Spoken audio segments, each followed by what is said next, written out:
Então, para começar esse vídeo, essa live, eu vou estar lendo Colossenses capítulo 2, versículo 16 e Hebreus capítulo 10, versículo 1. Portanto, ninguém vos julgue por questões de comida e de bebida, ou a respeito de festas anuais, ou de lua nova, ou de sábados, que são apenas sombra de coisas que haviam de vir.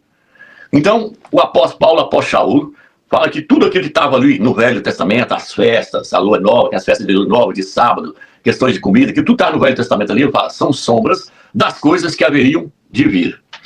Então, o que eu quero dizer para os irmãos aqui? Eu quero mostrar para os irmãos o seguinte: o Velho Testamento, ele é a sombra do Novo Testamento. Presta atenção, o Velho Testamento é a sombra do Novo Testamento. Tudo que aconteceu com eles no Velho Testamento, ali com a nação de Israel, a história de Israel no Egito, tudo que se passou com eles ali na Babilônia, é uma sombra do que haveria de acontecer com a igreja no Novo Testamento. Então, o Velho Testamento é a sombra do Novo Testamento. Por isso que Paulo fala para nós que nós temos que olhar para o Velho Testamento como sombra das coisas que haveriam de vir, das coisas que haveriam de acontecer no Novo Testamento. O Novo Testamento é a realidade daquilo que aconteceu no Velho Testamento. O que é uma sombra? Se você vê uma pessoa chegando e você está numa parede, você vê a sombra da pessoa chegando, quando você vê a sombra da pessoa, você identifica, você fala, uma pessoa está chegando aqui agora, e você olha do lado e vê a pessoa chegando, porque você viu primeiro a sombra. Tá entendendo, irmãos?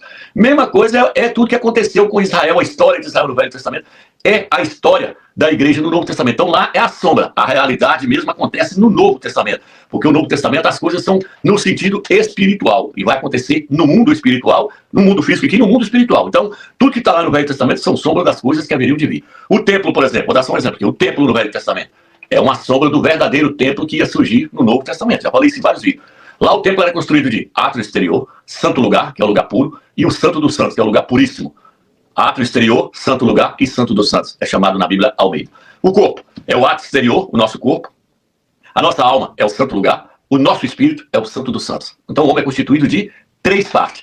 Espírito, alma e corpo. O templo no Velho Testamento é 3 partes. Átrio exterior, santo lugar e santo dos santos. Por quê? Porque aquele templo, ele era uma tipologia, uma representação do verdadeiro templo do Eterno que se levantaria no Novo Testamento. Qual que é o templo do Eterno no Novo Testamento? Somos nós. A igreja do Mashiach é o seu templo, a igreja do Eterno. 1 Coríntios capítulo 3, versículo 17, fala que nós somos o templo do Eterno. Então o Eterno habitava no templo, lá no Velho Testamento, feito de pedra, construído pela mão dos homens, até chegar à realidade do verdadeiro templo que se encontra no Novo Testamento. Então quando Yahushua ressuscitou, ele ergueu o verdadeiro templo no Novo Testamento, que é a igreja do Eterno. Então lá tinha a sombra, no Novo Testamento tem a realidade daquilo que apareceu no Velho Testamento. Vou para Hebreus agora, Hebreus capítulo 10, versículo 1, vai dizer assim: pois visto que a lei tem uma sombra das coisas boas que viriam, tá vendo aí? Mas não a própria realidade. Então